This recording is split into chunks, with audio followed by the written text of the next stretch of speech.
Hello everyone, welcome to the channel. So the topic is Coulomb's law, and I have already mentioned the name Coulomb's law in my previous video, which was about introduction to electrostatics. And in that video I have once mentioned that Coulomb's law basically deals about the interaction between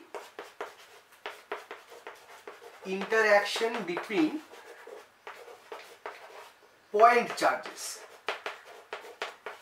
Okay, so the main objective of Coulomb's law is to deal about the point charges. Now the thing is, I have also mentioned the nature of the interaction, and I have told that this interaction is essentially mechanical. So the interaction is essentially mechanical, and there are two types of mechanical interaction which can take place between several point charges. So I am going to write those two interactions. So number one, which I have also mentioned earlier, is interaction through motion. Okay, so mechanical interaction can take place through motion, and mechanical interaction can also take place through forces. Now the thing is, one might say that force and motions are interrelated to each other. So then why we are separating here as two different kinds of interaction? But the statement would be partially correct if I say that force is entirely related with motion, because it is not perfectly correct, because some particles can also have uniform velocities. Okay, some particles in fact do have uniform velocities. Recall the first law of Newton's laws of motion, the first law, which states that an object which is static in nature or traveling in uniform velocity would not change the inertial frame unless and until an external force is applied. So in that case, we also need one inertial reference frame to describe this motion properly. Okay. So in case of motion, we are dealing with number one, uniform velocity, and number two, it can also be speed, which is a scalar quantity and not even related to forces. So not only that, but also with respect to inertial reference frame, an object having uniform velocity and an object which is static in nature, they both can be judged to be the same, because both of them are not experiencing any kind of external force. Therefore, by means of external force which has been applied on the object, and by means of that, motion can be categorized into two different ways. That is, one is unaccelerated motion, that is uniform velocity, and another one is accelerated motion, which comes from the application of force.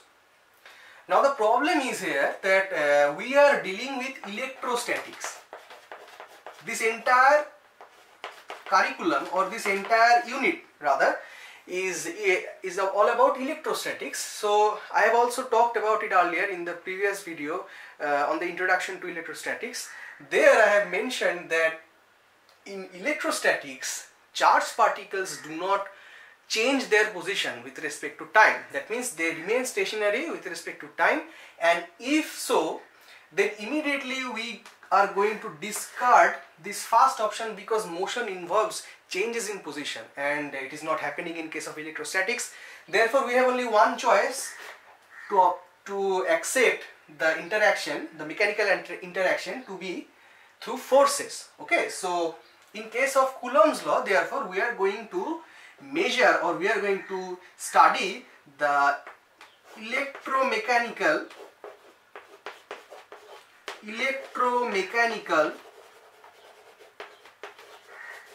interaction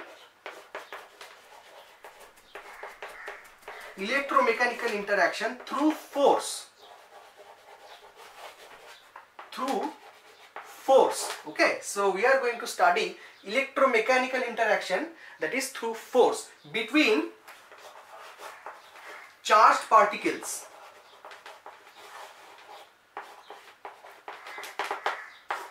Between charged particles. So Coulomb's law is all about the force acting between charged particles, and the nature of that charged particle is essentially point charge particles. Okay, so now let us head towards the direct statement of Coulomb's law.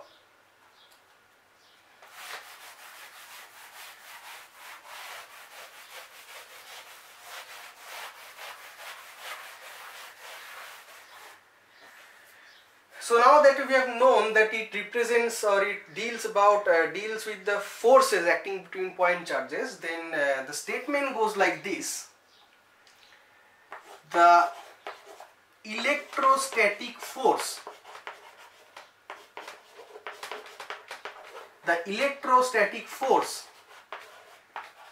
between any two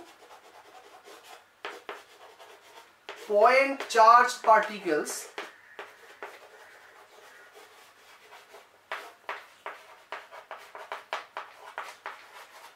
is,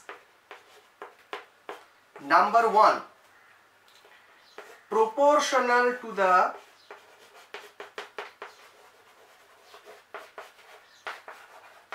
product of the charges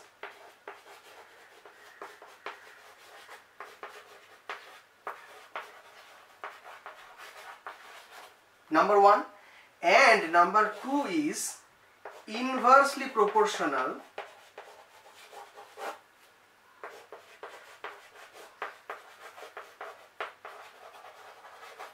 to the square of the separation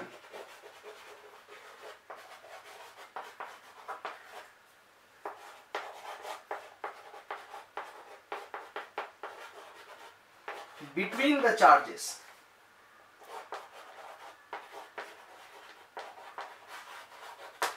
Okay, so the electrostatic force between any two point charge particles is proportional to the product of the charges and inversely proportional to the square of the separation between the charges. So this is the very statement of Coulomb's law. Now, one thing I would like to add, that whenever you have been asked to state Coulomb's law, you have to finish the statement here, because it is a very constricted statement, because it is a law. And laws have very constricted statements, so we cannot add anything further. So you are not going to add any kind of conclusion into this statement, because the statement ends here. And whenever you will do so, that you are going to add some kind of extra information in this statement, you might think that it's going to give you extra marks, but it's not that. And even you can also lose some marks. Some marks can also be deducted if you add extra things or extra statements into this very constricted statement of law. So for examination purpose, you have to keep in mind that the statement should be constricted. And I would like to also add that if you write the statement in this point-wise manner, then it's going to add an extra impression. It's good. It will carry a good impression towards the teacher who is checking your copy. Okay, so keep it in mind that the statement ends here. Okay, it's not further extended any kind of conclusion. Now let us come to the fact that electrostatic force between two point charge particles. So number one point is you have to mention the point charge, this term. Okay, because it is very crucial in the statement, because Coulomb's law is strictly applicable for only point charge particles. Okay, so if you take surface charge particles, you are not going to be working with Coulomb's law there. There we will be applying Gauss's law. I have discussed that in the earlier video, that you should always keep in mind that Coulomb's law essentially talks about only point charge particles. So there should be a mentioning of this point charge in your statement. And another one is electrostatic force. Okay, so the force going on between the point charge particles are essentially electrostatic in nature, and depending upon the charge, the forces can be of two types. You know that. Number one is attractive force, and number two is repulsive. Okay, so these are the two statements, these are the two forces depending upon the nature of the charged particle we are taking. If we take similar charges, then they will repel each other, and if we take opposite charges, then they will attract each other. Okay. So this is the statement of Coulomb's law. Now let us head towards the mathematical part.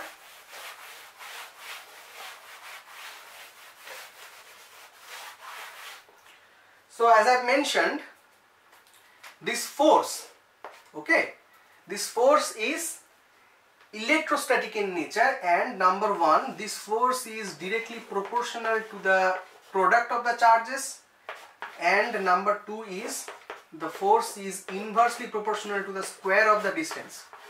Okay, so these are the two statements from the law, and if we combine these two statements, we are getting that F varies as Q1, Q2. Here Q1 and Q2 are the two charges. I am going to draw it here. Suppose this one charge Q1 and this is the charge Q2, and the separation between these two charges is R. Okay, with some arbitrary coordinate system. With respect to that arbitrary coordinate system, the separation between these two point charge particles is R. Therefore, if so, then the force F, which is electrostatic in nature, will be directly proportional to the product of the charges, that is F varies as Q1, Q2, and the force, the same force, will be inversely proportional to the square of the distance, that is F varies as 1 over R square. So combining these two equations, we get F varies as Q1 Q2 by R square. Okay, so this is the final mathematical expression for Coulomb's law. Okay, so Coulomb's law, the statement of Coulomb's law, if you have been asked to state the law of Coulomb's, then you have to end here, because it is the final statement and no further conclusion or constant or whatever it is, you are not going to add here. Okay, you are going to write that this is the statement, it ends here. Now further for conclusion, as we have to introduce some kind of constant, so you have to make another paragraph and then mention there it is a conclusion of this Coulomb's law, then you are going to add those constants. Okay, so for examination purpose, you have to keep in mind that the Coulomb's law, the statement of the Coulomb's law basically ends here. So what we have got here is F varies as Q1 Q2 by R square. Now it is very obvious that it is to remove the proportionate sign, we have to introduce some kind of constant. Okay, we require that. And one thing I would like to mention, that this law, this very structure of the law is similar to that of gravitation. Okay, here we are taking point charges and there we are taking mass, and the rest is same. Here is the electrostatic force and there it is gravitational force. So we are going to talk about that in later videos, that what is the exact similarity between these two forces, that is gravitational force, centrifugal force, and this kind of electric force, electrostatic forces. So there is a similarity called central forces, and we are going to discuss that later. Okay, so now let us introduce the constants.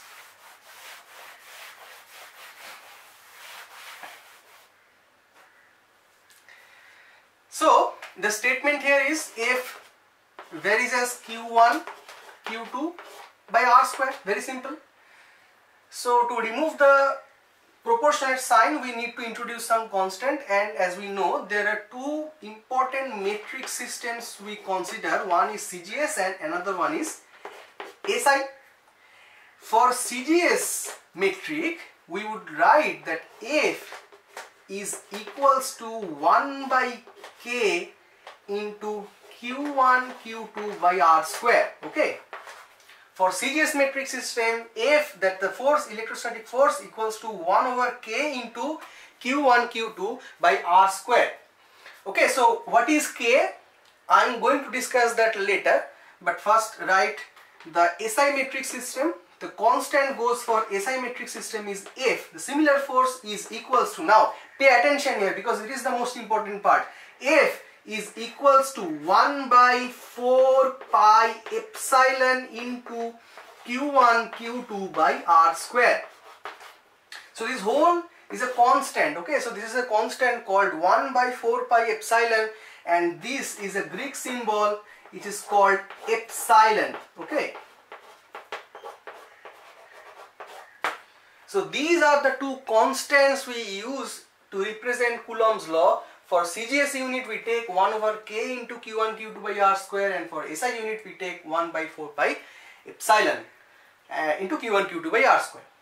So first write it down, it is very important, and after you write that we are going to discuss about these notations, what is K, what is epsilon, and I would like to also say that first we are going to discuss the SI system and then we are going to address the CGS system. Okay.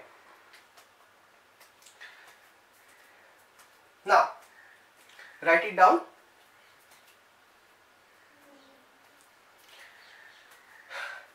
Okay, so first let us discuss about the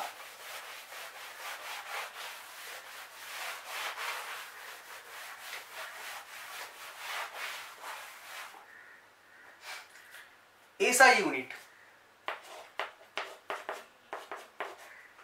The force F is equals to 1 by 4 pi epsilon into Q1 Q2 by R square.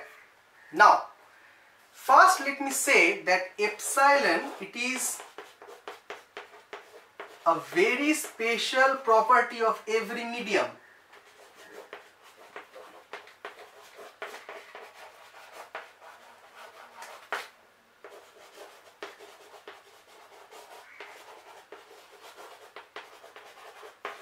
Okay, it is a very special property of every medium.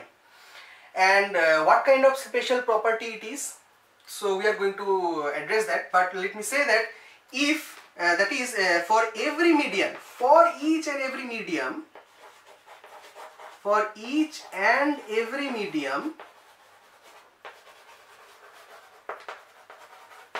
epsilon is a constant value.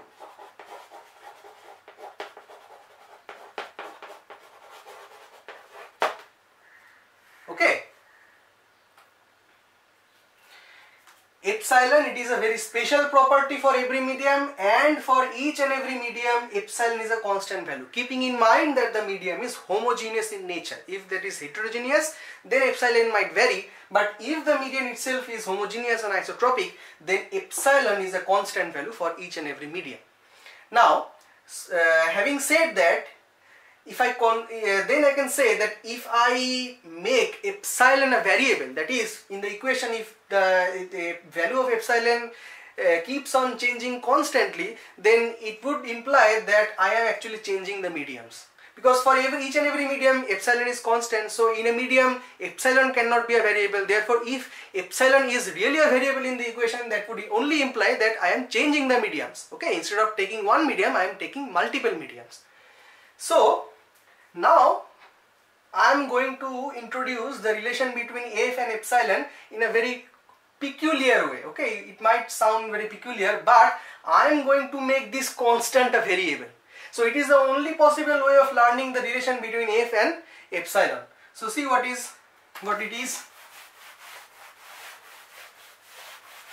Okay, I am going to make the constant a variable. How's that? So suppose, say I have two charges Q1 and Q2, okay, and the separation between these two charges is R. So what I have done, I have kept the value of these charges constant. That is, for me Q1 and Q2 are time invariable. That is, they are not going to change their values. The value of the charges are not going to change, and as it is a study of electrostatics, the charges are already in a static position, therefore the distance between them are not also going to change. So having said that, I am going to take three different mediums. One is air, so that is a glass jar, okay, so it's filled with air. Another one is water, and another one is, say, honey. Three different mediums, and what I have done, the distance remains the same, the value remains the same. What I am doing is I am changing the medium. First, keeping the distance constant, I am placing these two charges in air, okay, and then I am measuring the force F, say A. Okay, then I am picking up the charges and again shifting that to the glass jar of water, and I am submerging the particles into the water, and there I am measuring the value for the value of the force for the same two charges in the same separation, and the force results to be Fw for F water. Okay, and also then I am picking up the charges and going to the other glass jar and placing those two charges into the honey, and there I am measuring the force to be Fh, that is F honey. So what do you think going to happen? Of course, these two forces, these three forces are not equals to each other. That is, force in air is not going to be equal to the force in water, and it is not also going to be equal to the force in the honey. So what is differing? What is actually changing? The medium itself is changing. So see, this part Q1 Q2 by R square is an entire constant, because I am not changing the value of the charges, I am not changing the separation. So if I am not changing that, so these things are time invariable, and being time invariable, they can act as constants. Okay, so what is changing? So this part, it becomes a constant. 1 by 4 pi is also a constant, so only thing is variable here is the epsilon. That is, when I am changing medium from one to another, I am actually changing the value of epsilon. So therefore,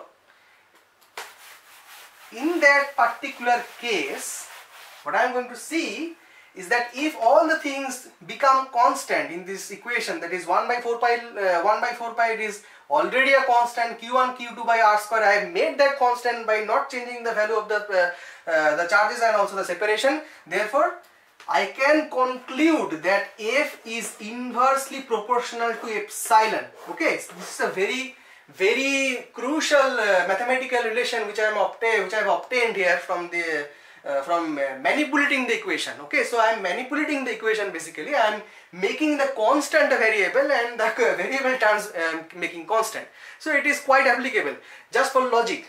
So by doing so, I am arriving to this kind of logic that F is actually inversely proportional to epsilon.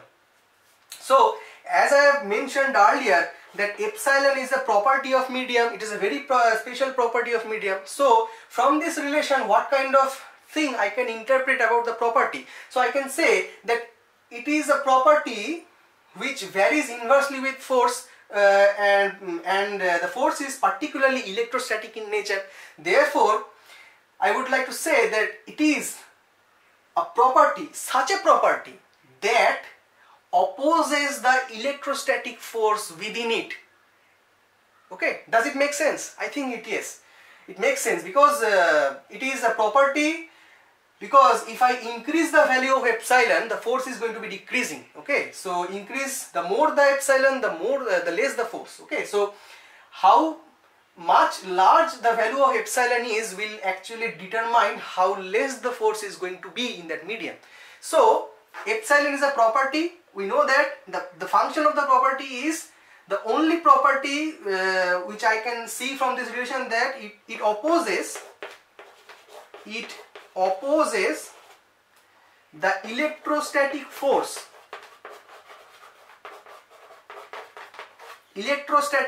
within it. Okay, why within it? Because the charges are being kept inside the medium. Okay, so epsilon is a property of that particular medium due to which the electrostatic force varies inversely. Okay, that means the larger the value of epsilon, the smaller the value of the force will get.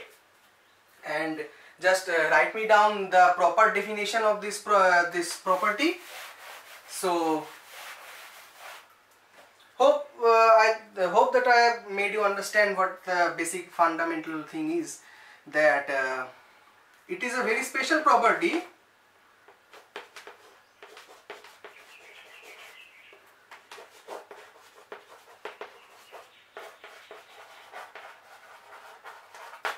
through which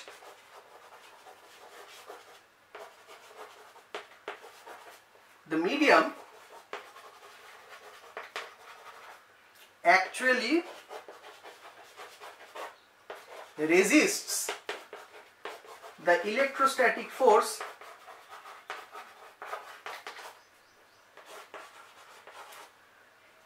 acting between the point charges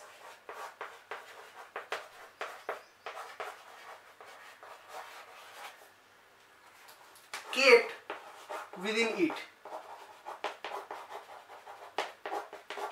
Okay, so it is a very special property through which the medium actually resists the electrostatic force acting between the point charges kept within it.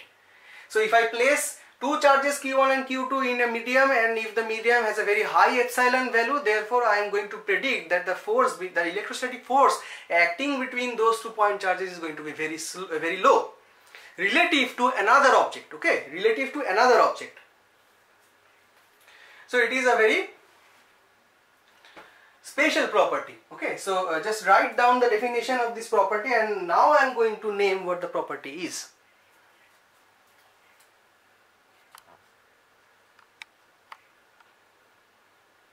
It is a special property through which the medium actually resists the electrostatic force acting between the point charges kept within it.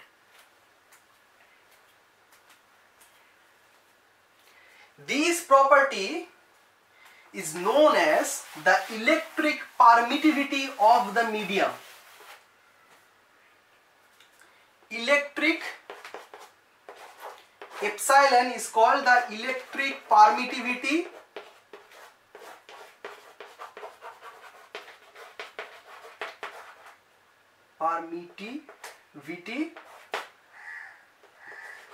of the medium. So if someone asks you what do you mean by electric permittivity of a medium, so you will say just only one thing, that it is a property of medium. It is such a property of medium that actually resists the electrostatic force which is acting between two point charges which is kept within that medium. So it is the property, it is by virtue the property of that medium. The medium by virtue opposes those particles. It is an obvious thing that every medium, okay, every medium should have some kind of epsilon value. So this electric permittivity is nothing but the resistance against electrostatic force. So it is the resistance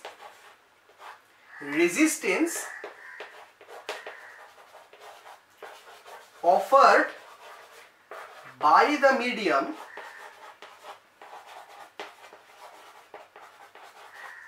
against electrostatic force.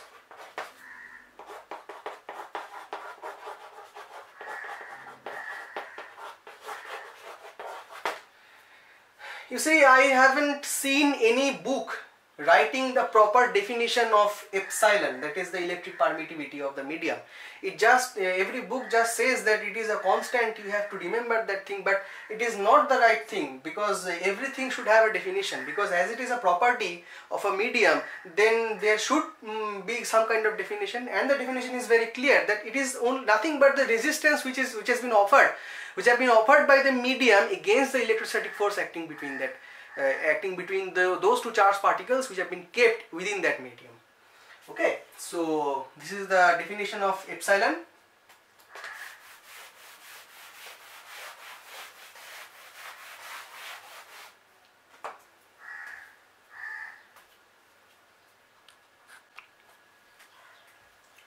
Okay, so now that we have learned about the epsilon, that is the electric permittivity of medium, let us head forward to other properties of this epsilon. And first of all, just let us determine the unit. Okay, what is the unit of this special property? So F is 1 over 4 pi epsilon into Q1 Q2 by R square. Okay, so I am just taking this here and I am placing the F here. So therefore epsilon is equals to 1 by 4 pi R square into Q1 Q2 by F. Okay, I've just multiplied it diagonally and divided this side by F. Okay, so what I've got here is 1 by 4 pi R square into Q1 Q2 by F. Now in in the numerator there are two charges, Q1 and Q2, the product of the charges. So the unit of the charge is coulomb. So as there are two charges, so the unit is going to be coulomb square. Okay, very fine. And there is nothing in the numerator, and in the denominator there are two variable terms. That is, one is distance, the square of the distance, and another one is the force. Okay, so what is the unit of force? The unit of force, as we are dealing with SI, so it is going to be Newton. So if we are in just CGS, the unit would have been dyne. So coulomb square divided by Newton, and the unit of distance in SI is meter, so therefore it is going to be meter square. So epsilon, the unit of epsilon is coulomb square per Newton meter square. So this is the unit of epsilon. Okay.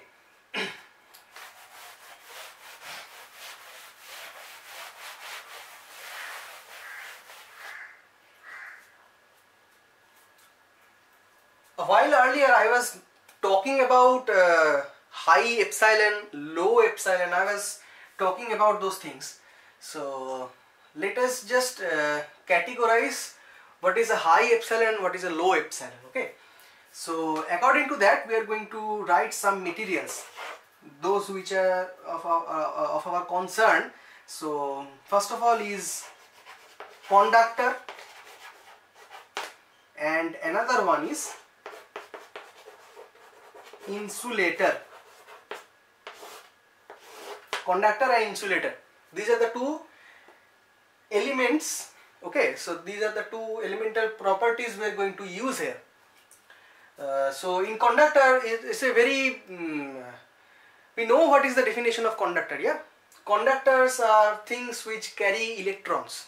Okay, it transfers heat, it transfers electron from one place to another, it transfers heat from one place to another.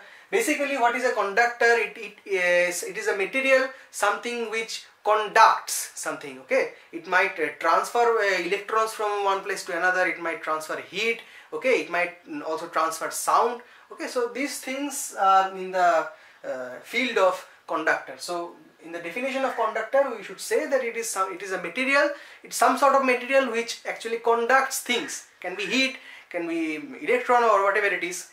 But essentially, as we are talking about electrical conductors, so electrical conductors are materials which actually carry forward electrons from one place to another under the driving potential difference. So if there is no potential difference acting between the ends of the two of the conductor, then the electrons are not going to flow, and that's the Ohm's law we know. Okay, so conductor is a material, electrical conductor is a material which actually transfers electron. So the thing is, as it is transferring electrons from one place to another, that means that the electrons are having motion. Okay, electrons are having motion, and essentially when we are actually applying the potential difference, the motion can be accelerated also, because whenever we are applying the potential difference across the conductor, we are also applying an external electric field, and due to that presence of electric field, the charged particles, that is the electrons, might get some kind of acceleration, and therefore they should show some kind of accelerated motion. So conductor, actually inside of a conductor, the electrons display accelerated motion. But as we are dealing with electrostatics, the electrons are forbidden to move. Okay, so they are forbidden to move. Therefore, how a conductor actually how a conductor is being able to carry forward the electrons. Okay, so one thing for sure, that it has some kind of property that allows the acceleration to take place, and where there is acceleration, there is force. Okay, so we know from the fundamental law that F is equals to ma. Okay, it is very clear to us that, and we can say that wherever there is acceleration, there is force. So if a conductor is allowing electron to conduct an accelerated motion, then some kind of force is definitely involved within that conductor. This is for sure. So conductor is a part. Conductor is a substance. Okay, conductor is a substance or a thing where or within which electrons are allowed to have some kind of acceleration through forces. Now, what kind of acceleration or what kind of force is going to act between the electrons? And the answer is simple. The force is nothing but the electrostatic force. So this force is electrostatic in nature. So if the force is electrostatic in nature, then there should be a good amount of force acting within that the conductor in order to actually mobilize those electrons. Okay, so the conductor, within that conductor, a good amount of electrostatic force is at work. So if force has a higher value, okay, relatively higher value inside a conductor, then it must be said that the conductor has lower electric permittivity. It is quite obvious from the discussion we are heading so far that in the conductor, if the force is high, okay, the value of the force is high, then there must be and there should have to be the epsilon value very low. Okay, so the lower the epsilon value, the higher the force is going to be, and we are seeing that inside a conductor the value of the force is very high. So that means definitely the conductor has low epsilon value, because if not, then the acceleration would not be there and the electrons would have very sloppy motions. They are not even going to show their accelerated motion. That could happen, but it's not happening in case of conductor. Therefore the force must be high, and the reason behind the force is high, that the epsilon value is low. So we can conclude here that it has low epsilon. It has low value of epsilon. I am not talking right now with respect to what I am going there, but not, for the time being, let us just say that it has a low epsilon value. So what is the case for the insulators? It is also very sure, because insulator is just the opposite of conductor. Inside a conductor, electrons are displaying electrostatic forces, and they are also displaying some kind of accelerated motion, and from that we have concluded that it has lower epsilon value. But in case of insulator, it is very obvious that inside an insulator the electrons do not move so far. Okay, because why the electrons do not move? Because we know that the insulators are not a very good conductor. So that is, they cannot conduct, or that is, they cannot carry forward the electrons from one place to another. So if so, that then the electrons are going to be relatively static inside these insulators, and if that's the case, then definitely there is a very absence of that acceleration which we have in the conductor. So the acceleration which I am talking about, it is not present. That amount of acceleration is not present inside the insulator. It is very clear that there is no acceleration. If there is no acceleration, or a very little amount of acceleration that is not enough to drive those electrons to go forward, then the force acting between those the electrostatic force which has been acting between those charged particles should also be to a very low. That is, the force value is also very low inside that insulator. So it is very clear from that the lower the acceleration, the lower the force, and the lower the force, the higher the value of epsilon. Okay, so it is clear, very clear, that in case of conductor, the electrons are moving with a higher velocity. That means they have been accelerated, and where there is acceleration, there is some kind of force involved. And as we are talking about electrons, and electric fields and Coulomb's law, then the force essentially has to be some kind of electrostatic force. So there is a presence of electrostatic force going on between the particles. Therefore the value of the force is high, which can be concluded as the material, that is the conductor itself, have lower epsilon value. Okay, so a conductor has a very low epsilon value, but insulator is just the opposite of conductor. So inside an insulator, electrons cannot move from one place to another because it resists the electrons to move from one place to another. Therefore, as there is no movement, so I can say that there is no relative acceleration within that insulator, and as there is no acceleration, I can also say that there is not ample amount of force there to drive those electrons. So the insulator lacks that particular electrostatic force within it, and as the electrostatic force lacks within an insulator, I can obviously say that from the relation of F versus 1 by epsilon, the lower the force, the higher the value of epsilon should be. So I can also conclude here that for insulators we are going to have high epsilon values. High epsilon values. So a conductor is a a conductor is a material which has a low electric permittivity, and an insulator is an element or a material which has high electric permittivity. So this is very obvious. Okay, I am repeating this thing once again. In conductor we see that the electrons have much more vigorous motion. So it is due to the acceleration present within the conductor, and where there is acceleration there is some kind of force, and as we are talking about Coulomb's law and all that things, therefore the force is essentially to be electrostatic in nature.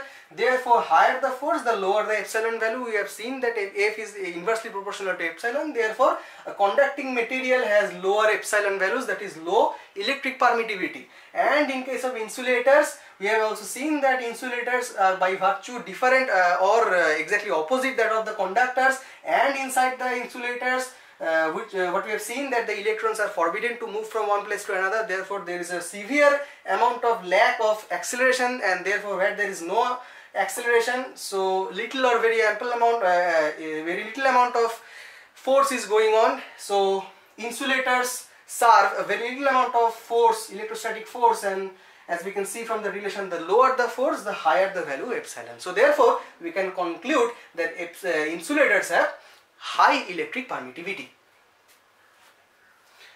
Okay, so this is the thing about conductors and insulators.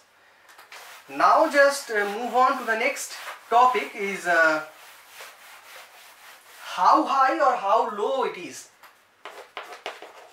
How much high or how much low?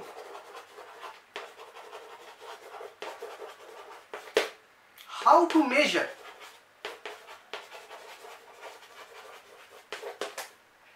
Okay, how to measure that it is a, I am saying that conductors are high. How much high? I have to give an absolute value. Okay, so there is a requirement of giving an absolute value. So how much high or how much low, or it is larger or it is lesser. So this kind of comparison requires a certain reference frame or a certain reference value with respect to which we are going to declare that this is high or this is low. In case of electric permittivity, that reference has been set to the free space. Okay, that reference has been set to the free space or the vacuum. Why so? Because free space means it has nothing in it. It is literally free from every particle. It has nothing. So free space is constituted by nothing. Okay, so if there is nothing present, so there is nothing going to be there's going to be a very little amount of resistance offered by that medium. Okay, a very little amount, as there is nothing. Okay, because it seems apparently there is nothing in the vacuum, so the least resistance which possibly could exist can only be from the free space. That is why it has been set as the minimum reference for calculating all those relative values of epsilon. So for electric permittivity we measure the relative values of higher or lesser with respect to the electric permittivity of free space or vacuum. Because why so? Because in case of free space or vacuum, there is literally nothing present to resist the electrostatic force which has been acting between 2 point charge particles. Okay, so now the question comes, what that exact value is of that the epsilon value of free space. So we are going to explore that right now. Okay, and the value which we have been talking about is called the epsilon naught. Epsilon naught, it is why so naught? Why naught? Because it is the minimum amount of epsilon value or minimum amount of electric permittivity which can possibly exist throughout the universe. Lesser than epsilon naught is not possible. Okay, so epsilon naught, it is the electric permittivity of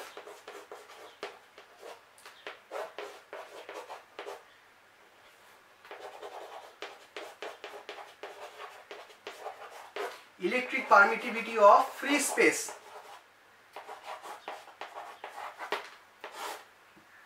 Okay, and it has a value 8.85 into 10 to the power minus 12, and recently we have seen that the unit is Coulomb square per Newton meter square. Okay, so this is the electric permittivity of free space. This is the value of electric permittivity of free space.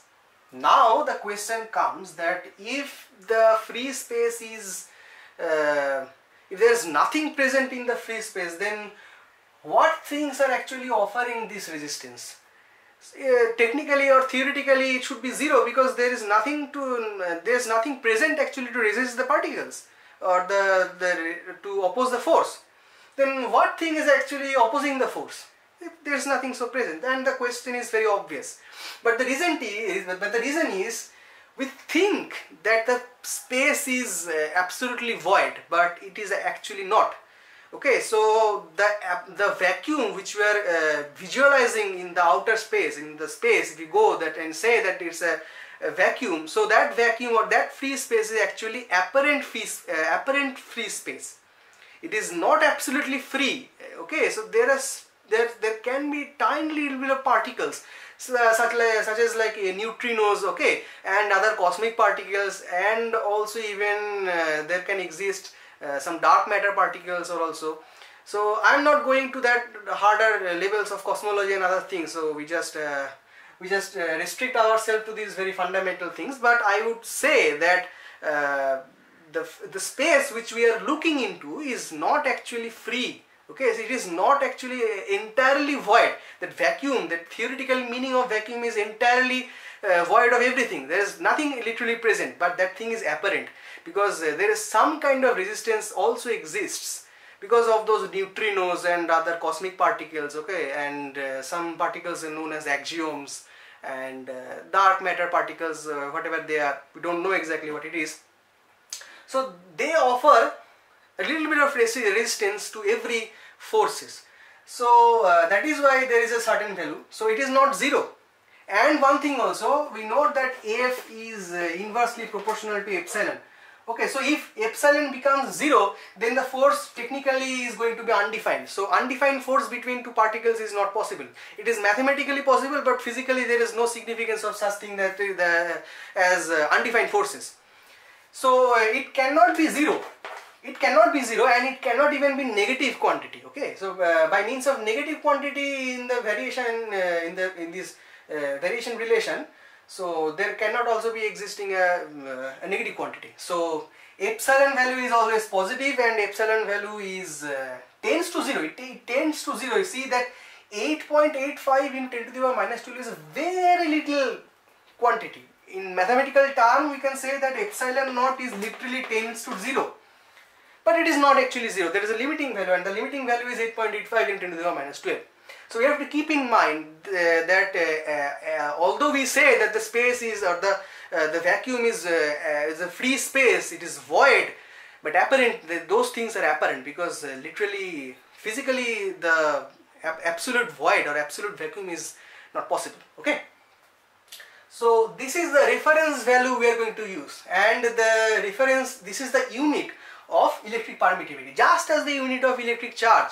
Okay, the unit of electric charge, or the unit charge what I have discussed earlier, was the charge of electron, which was 1.602 into 10 to the power minus 19 coulomb. Okay, so unit charge doesn't mean that it has to be a value of, it has to be a value of 1. Okay, so similarly this is a kind of unit electric permittivity, and it is used as the reference. Okay, so the reference, I am going to that reference right now. So just write it down. This is the electric permittivity of free space, and it is equals to 8.85 into 10 to the power minus 12 coulomb square per Newton meter square, and I have argued that epsilon cannot be 0 because mathematically if it becomes 0 then the force, the electrostatic force between those two particles is going to be undefined, and although undefined can be mathematically explained, but physically there is no significance of such things as undefined forces.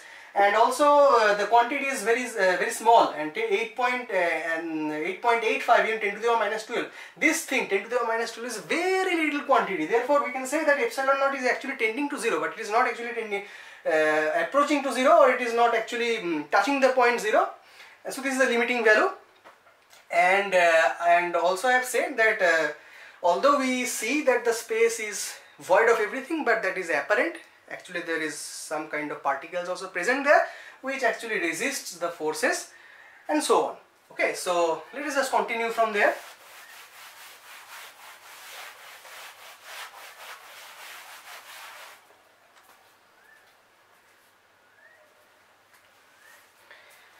And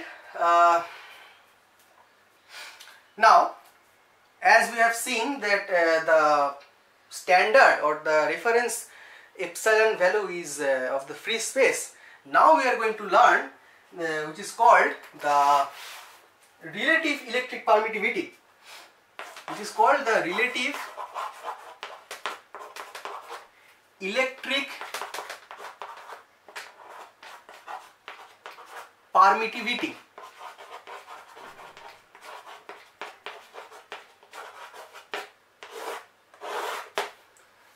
Or it is also being called as dielectric constant. Dielectric constant.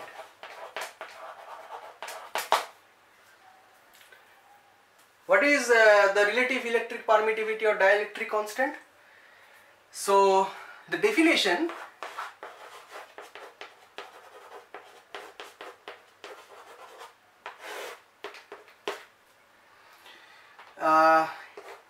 it is the ratio of the epsilon value of a medium to the epsilon value of free space. So relative electric permittivity or the dielectric constant, it is actually a ratio, and it is the ratio of the epsilon value of a medium to the epsilon value of the free space. Therefore, if the epsilon value of a medium is epsilon, okay, say epsilon m for medium, and the epsilon value of the free space which is seen as epsilon naught. So this ratio epsilon m by epsilon naught is called the dielectric constant K. This is called the dielectric constant K, and that K appears in the CGS unit. Okay, that K appears in the CGS unit. So relative electric permittivity or dielectric constant, it is the ratio of the epsilon values of a medium to the epsilon value of the free space. Epsilon m by epsilon naught is K, and this K is that constant which I have already discussed, which appears in the CGS matrix. Okay, so this is the relative measurement of electric permittivity, and now see that what is the exact significance of this K and why we are obtaining this kind of ratio.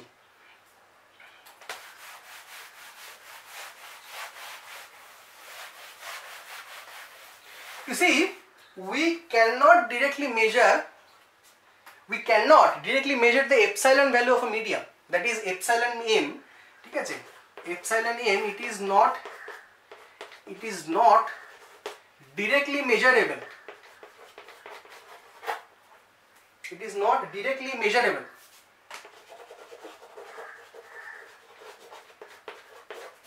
So what do we need to measure? That is why we measure K value. So dielectric constant can be measured, and through that dielectric constant we measure the epsilon value, because epsilon m, as we know, is a function of the dielectric constant. So dielectric constant can be measured. What we measured is the dielectric constant of a medium. So when we measure, we can automatically get the epsilon m value, as it is a function of the dielectric constant, and also the relation which you can see, that epsilon by epsilon naught is k. Therefore epsilon m is equals to k into epsilon naught. Okay, so from this relation we can also say the higher the k value, the higher the epsilon m will be, and the lower the k value, the lower the epsilon value will be. So this case, okay, this case is for insulators. This case is for insulators. Why? Because insulators have higher epsilon value, as we have seen earlier. So therefore, if the epsilon value is high, then the dielectric constant is also going to be high.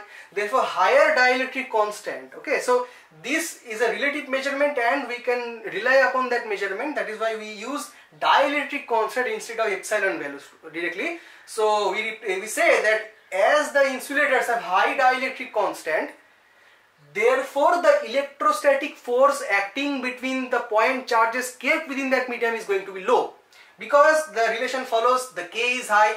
The more the k, the more the epsilon, and the more the epsilon, the less the force. Therefore less the force, and the electrostatic force going to be lesser. And as the force is less, therefore there is no ample amount of acceleration to move the electrons from place to place. Therefore they are going to remain static. And for conductor, this relation is applicable. Okay, so this relation is for conductors.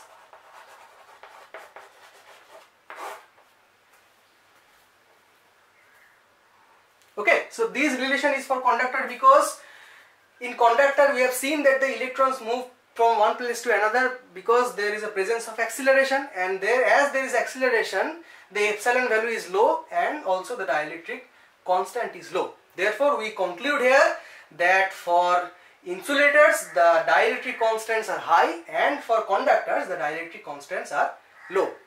Thank you.